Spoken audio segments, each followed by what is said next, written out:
আমি বাবার 19 এপ্রিল 2022-এ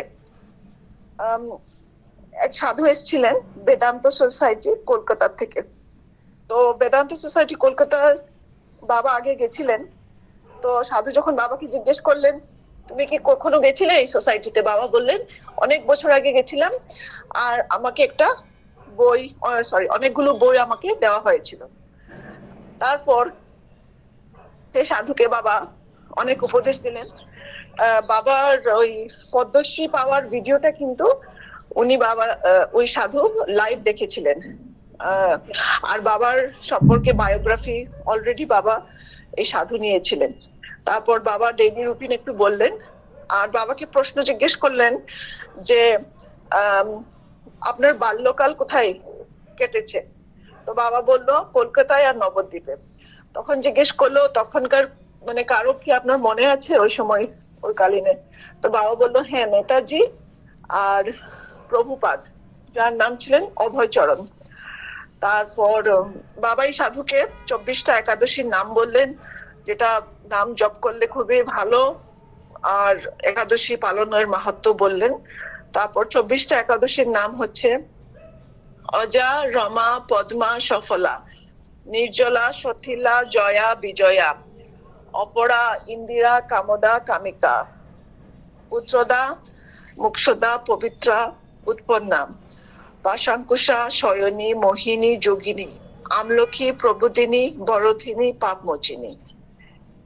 বাবা বললেন, এই একাদশীর দিনে পৃথিবীর যাবতীয় পাপ অন্নে প্রবেশ করে, অতএব উপবাস থাকা ভালো। তারপর বাবা 8টা মহাদ্বাদশীর নামও বললেন, যেটা বাবা মহাদ্বাদশী পালন করেন।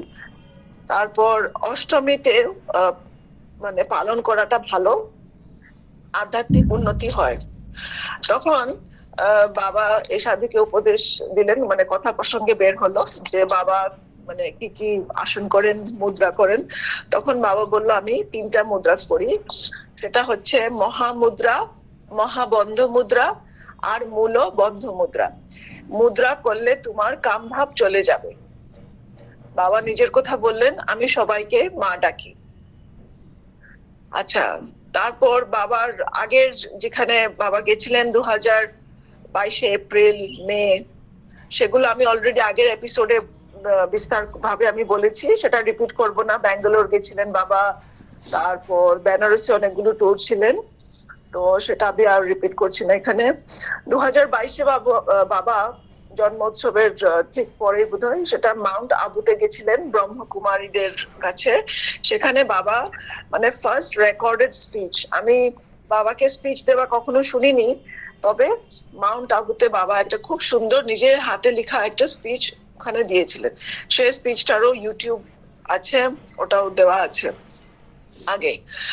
আচ্ছা, তারপরে 2022-এ ডিসেম্বর মাসে আমার মেয়েকে নিয়ে আমি এতে গেছিলাম পুরী। তারপর সেটা আমি অলরেডি বলা হয়ে গেছে, গড়বেটা, পুরী, রামনগর, এগুলো অলরেডি আমার বলা হয়ে গেছে। আচ্ছা, এইবার জুন মাসে 2023-তে আমি আসি। 2023-এ জুন মাসে লঙ্কাতে এসছি। লঙ্কা আর কামাখ্যা দুটোই ছিল বাবার ইয়েতে, ট্রিপে। আচ্ছা, লঙ্কাতে একটা কথা প্রসঙ্গে, এক ভক্তর সাথে আমি কথা বলছিলাম, তারপরে আমি হয়তো ভক্তকে একটা কথা দিয়ে ফেললাম, ওটা বাবার কানে এসলো। বাবা ছিল সেখানে, তখন একটু পরে বাবা বলল, we must never make any promises to anyone, as no one knows when we will die, and if we make a promise, we have to be reborn to fulfill the promise. তো আমাদেরকে মানে এই জীবদ্দশায় কাউকে promise করতে নেই, কিছু ব্যাপারে মানে কথা দিতে নেই, কারণ কেউ জানে না কখন তার মৃত্যু হবে। আর মৃত্যু হওয়ার আগে যদি প্রমিসটা ফুলফিল করা না হয়, তাহলে আবার জন্ম নিতে হবে শুধু এই প্রমিসটা ফুলফিল করার জন্য, কথাটা ফুলফিল করার জন্য। হ্যাঁ, তো এই কথা প্রসঙ্গে বাবা বললেন। আচ্ছা, তারপর আরেকটা কথা বললেন যে যখন বাবা কামাখ্যাতে সাধনা করছিলেন, সন্ন্যাসী ছিলেন, তখন খুব ভোরবেলা এক সাধুর সাথে বাবার দেখা হয়। সাধু এসেছিলেন বাবার কাছে, আর বাবাকে খুব মানে একটু কঠোর ভাবে নির্দেশ দিলেন যে তুমি অন্যে বানানোর খাওয়া খাবে না, নিজে বানিয়ে সেবা করো। তুমি নিজের খাবার বানাবে আর নিজে সেবা করবে, কারণ তুমি যার হাতে সেবা করবে উনার গুণগুলো তোমার মধ্যে ঢুকবে। তো একটু পরে বাবা যখন মাথা ঘুরিয়ে দেখলো, সাধুটা ছিল না, সাধু অদৃশ্য হয়ে গেছিল। তখন বাবা বললেন এটা মা কামাখ্যার একটা বিশেষ আশীর্বাদ।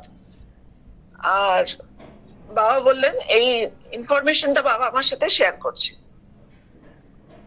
আচ্ছা, ঠিক আছে। তারপর বাবা 21শে জুন 2023-এ কামাখ্যা ধামে আসলেন। সেখানে আমরা ছিলাম পান্ডার বাড়িতে, কামেশ্বর মহাদেবের ঠিক উল্টো সাইডে। আর লাস্ট আমরা প্রায় এক সপ্তাহের মতন ছিলাম। 26শে জুন 2023-এ বাবা একটা কথা শেয়ার করলেন। বাবা বললেন যে উনি কামেশ্বর মহাদেব মন্দিরে 8 বছর ছিলেন, কঠোর সাধনা করেছিলেন। বললেন তখন খুব কঠোর জীবন যাপন ছিল, খাবার জল সেরকম ছিল না সাপ্লাই, আর মানে পাকা ছিল না, একদম কাদা মাটি। আর এই গুহার মধ্যে কামেশ্বর মহাদেবের ভিতরে একটা গুফা ছিল, গুফার মধ্যে সবসময় জল জমা থাকতো। আর বাবা বললো বাবা জলের মধ্যে ওইখানেই ভিতরে উনি রান্না বান্না করতেন, আর ওখানেই শোতেন, ওই কাদা মাটির উপরে শুয়ে যেতেন। তখন বললেন যে আমি বুঝলাম মা কামাখ্যা জ্যান্ত আছে, মানে এখন পর্যন্ত উনি সাক্ষাৎ আছে। কেন? কারণ বাবা যখন রাতে শোতো তখন একজন মা এসে বাবার মাটির মানে পায়ের মধ্যে যে কাদা লেগে আছে ওই কাদাগুলো নিজের আঁচল দিয়ে সাফ করতো। তখন বাবা বললেন যে আমি তখন বুঝলাম উনি মা কামাখ্যা। আর বাবার একটা সেবা ছিল, বিশেষ সেবা। কামাখ্যাতে থাকার সময় যত মানে যাত্রীরা আসতো ওদেরকে বাবা নিজে মানে খাবার বানিয়ে সেবা দিতেন আর জল দিতেন, খাবার জল দিতেন। তখন খাবার জল পেতে একটু অসুবিধাই ছিল। ঠিক আছে, আমি আজকে এখান পর্যন্তই আমি শেষ করলাম। কালকে আমি বাবার জন্ম উৎসব 2023-এর গল্প একটু বলবো। কোনো